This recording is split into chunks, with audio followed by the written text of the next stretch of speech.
पाखण्डीन पापरता नास्तिका भेदबुद्धय स्त्री लम्पटा दुराचारा कृतज्ञा बकवृत्तय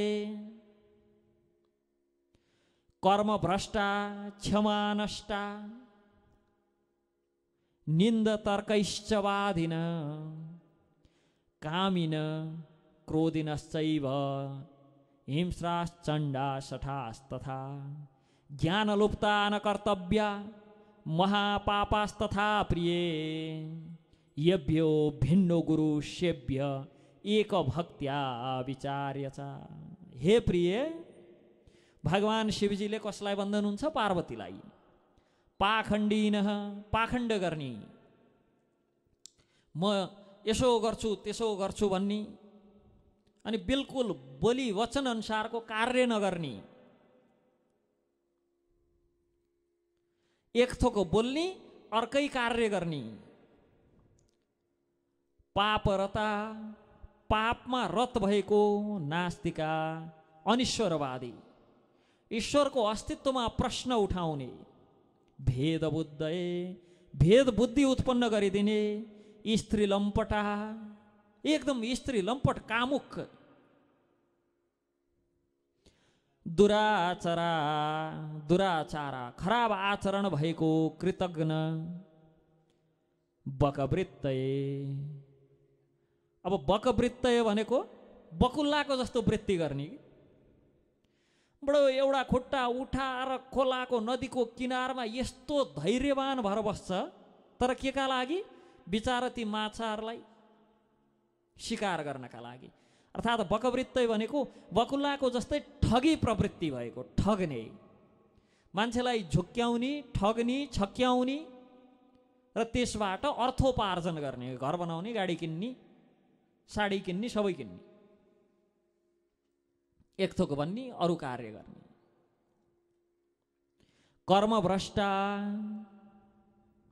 आचरण नभएको, जे पनि गरेर हिँड्ने, क्षमा रहित दुष्ट स्वभाव भएको, क्षमा नष्टा निन्द्य तर्कैश्च वादिन, निन्दनीय तर्कहरूद्वारा वित्तण्डतावाद खडा गर्ने, कामी क्रोधी हिंस्रक उग्र शठ मूर्ख अज्ञानी एवं महापापी पुरुषलाई गुरुका रूपमा पुज्न हुँदैन। केवल भेष देखेर त्यस्ता व्यक्तिलाई गुरुको रूपमा पुज्न हुँदैन। यभ्यो भिन्नो गुरु सेव्य एक भक्त्या विचर्य च। यस्तो शुद्ध विचार गरेर यी कुलक्षणहरूदेखि भिन्न सद्गुण एवं शान्त स्वभाव भएका गुरुलाई एक निष्ठ भक्तिले सेवा शुश्रूषा गर्नुपर्दछ। कस्ता व्यक्तिलाई गुरु मान्ने, कस्ता व्यक्तिलाई नमान्ने, संसारमा त्यो मात्र होइन, कलियुगमा कस्ता कस्ता व्यक्तिहरूले कसरी कसरी व्यक्तिहरूलाई ठगी गर्छन्, यही मार्गको सहारा लिएर भन्ने सम्बन्धमा पनि चर्चा आउँछ शास्त्रमा कि गुरु पूर्णिमाका दिन वर्षमा एकचोटि जता जता जसलाई भेटेर जसरी भयो नि, अब आज एक दिन गुरु पूर्णिमा मनाउनु पर्यो, भोलिदेखि त बालै छैन नि भन्ने हिसाबको यो एकदम हाम्रो व्यवहारिक दैनिकी हो कि। त्यसकारण गुरु तत्त्व हो, जसरी ईश्वर तत्त्व हो त्यस्तै गरी गुरु तत्त्व हो। श्री गुरुको श्री चरणको आश्रय नलिकन न भौतिक न आध्यात्मिक न मानसिक कुनै प्रकारको शान्ति सम्भव छैन। तर आश्रय लिउँ, यत्रो अब चर्चा सुनिहाल्यौँ। अब गाडी चलाउनदेखि लिएर कपाल खुर्किने र पाल्ने सबै झ्याप्पै गुरु। कसका आश्रयमा पर्ने, कसका आश्रयमा नपर्ने। अनि फेरि हामीलाई एउटा बडो विशेष हाम्रो बानी छ भक्त भागवतहरू, कसैले कतै यहाँ फलानु ठाउँमा 50,000 लगानी गर्नुहोस् टन्न नाफा हुन्छ भन्नु भने हामी 50वटै स्रोतबाट बुझ्छौँ त्यहाँ लगानी गर्न हुन्छ कि हुन्न। तर कसैले आएर दुईटा वचन राम्रो बोलेर अहो शान्ति सुख अध्यात्म धर्म भनिदियो भने जीवनै लगानी गरिदिन्छौँ। बुझ्नतिर लाग्दैन। कमसेकम मार्गमा हाम फाले पछाडि सही बाटोमा हिँड्दैछु कि छैन साधु शास्त्र चेक गर्नु पर्दैन? पर्दैन।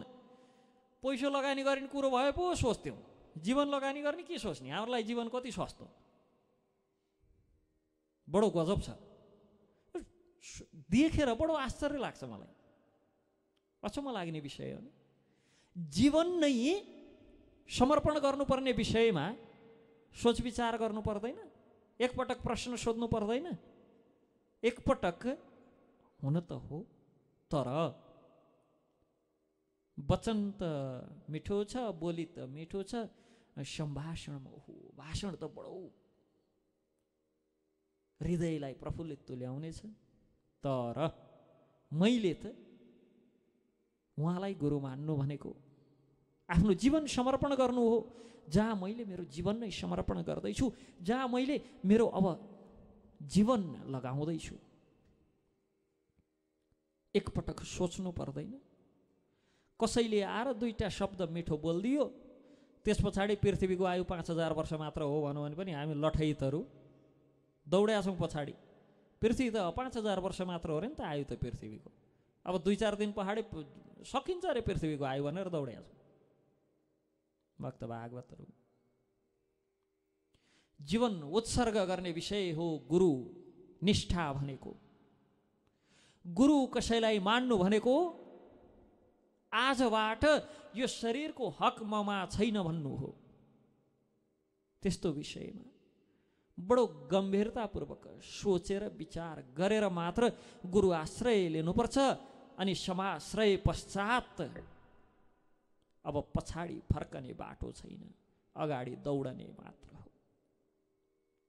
जसो गुरुको आज्ञा हुन्छ, भैमा त्यो आज्ञा झर्न नपाइकन, भैमा त्यो वाणी झर्न नपाइकन त्यसलाई शिरोधार्य गरेर जीवन यापन गर्नुपर्छ। भक्त भागवतहरू,